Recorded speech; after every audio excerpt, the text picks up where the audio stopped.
네, 안녕하세요. 네이버 닥톡 지식인 상담한의사 정소영 원장입니다. 네, 오늘은 과민성 방광이 재발률이 높다는데 재발되지 않게 하는 방법 없을까요? 라고 질문을 주셨습니다.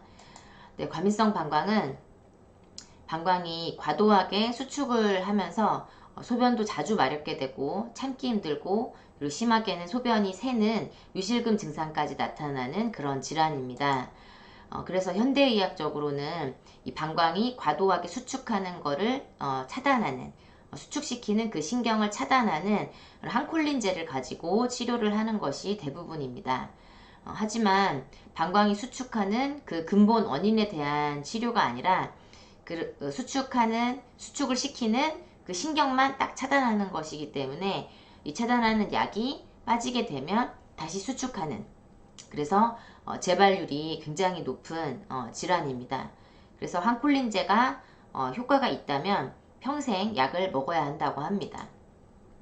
그런데 한방치료는 이 방광이 수축하는 그 원인에 대한 치료.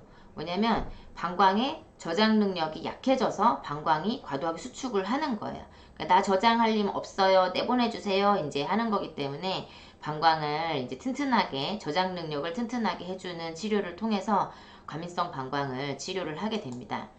하지만 이렇게 항콜린제를 가지고 치료를 하든 방광을 튼튼하게 해주는 한방 치료를 하든 생활관리가 사실 너무나 중요합니다.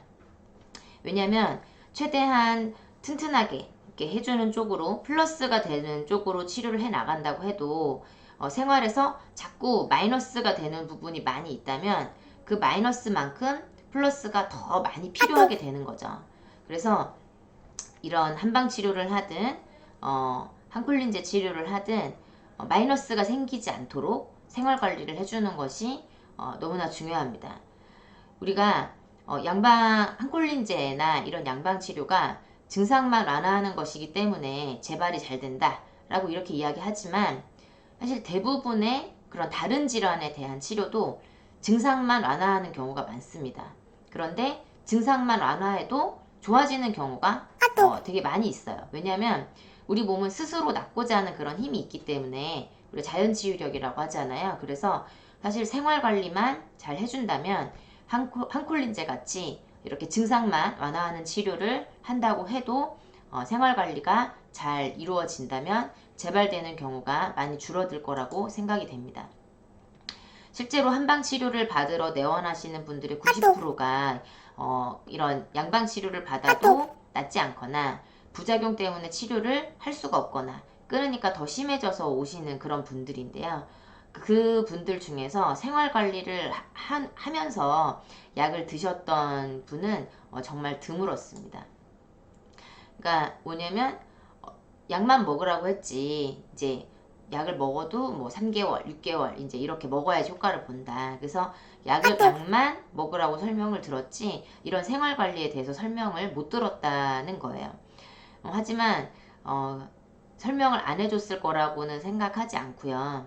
뭐 시간 관계상 간단하게 설명을 들으셨을 수는 있겠지만 설명을 우리가 알아도 생활관리에 대한 부분을 들어도 그게 얼마나 중요한지 이제 생각하지 못하거나, 그리고 이 생활관리는 실천이기 때문에 알아도 못 지키는 경우가 이제 굉장히 많을 거라 생각이 듭니다.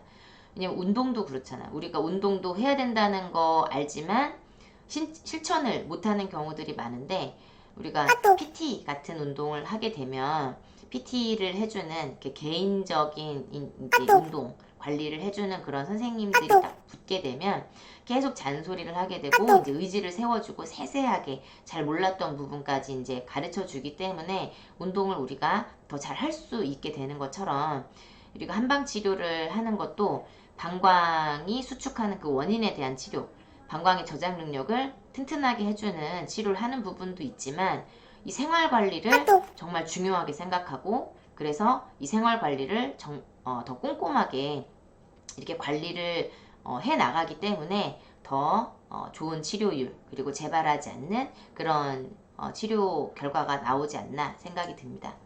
자, 그래서 항콜린제를 먹는다 하더라도 사실 증상만 완화한다 하더라도 생활 관리가 잘 되면 재발되지 않을 수 있다. 그래서 대부분 보면 한콜린제만 먹고 생활 관리가 안 되시는 거예요. 약 먹으면서 계속 카페인 먹고 탄산, 알코올, 시큼한 맛 나는 과일이나 음료 이제 이런 거를 계속 먹는 거예요. 이 카페인, 탄산, 알코올, 시큼한 맛 나는 과일이나 음료는 방광을 수축시키는 이뇨작용이 있는 그런 음식들입니다. 그러니까 방광이 안 그래도 저장 능력이 약해서 수축을 하려고 하는데 이런 음식을 먹으면 더 많이 수축을 하게 되는 거죠. 그러니까 약을 먹지만 이렇게 생활 관리가 계속 안 되면 약을 빼면은 더 약을 끊으면 더 심해질 수밖에 없는 거죠. 그래서 이렇게 한콜린제를 먹더라도 생활 관리만 여러분이 잘 해주신다면 정말 재발이 덜 되지 않을 거라고 이렇게 생각을 합니다. 그래서 과민성 방광 정말 재발이 잘 된다고 하는데 재발되지 않을 수 있는 방법이 있을지 문의를 주셨는데요. 이렇게 증상만 완화시키는 것보다는 방광의 저장 능력을 튼튼하게 해주는 한방 치료가 도움이 되고, 그리고 증상을 완화하는 치료, 한콜린제 치료를 하더라도 생활 관리를 정말 잘 해주신다면 이런 재발률이 훨씬 줄어들 거라고 생각됩니다. 네, 도움이 되셨기를 바랍니다. 감사합니다.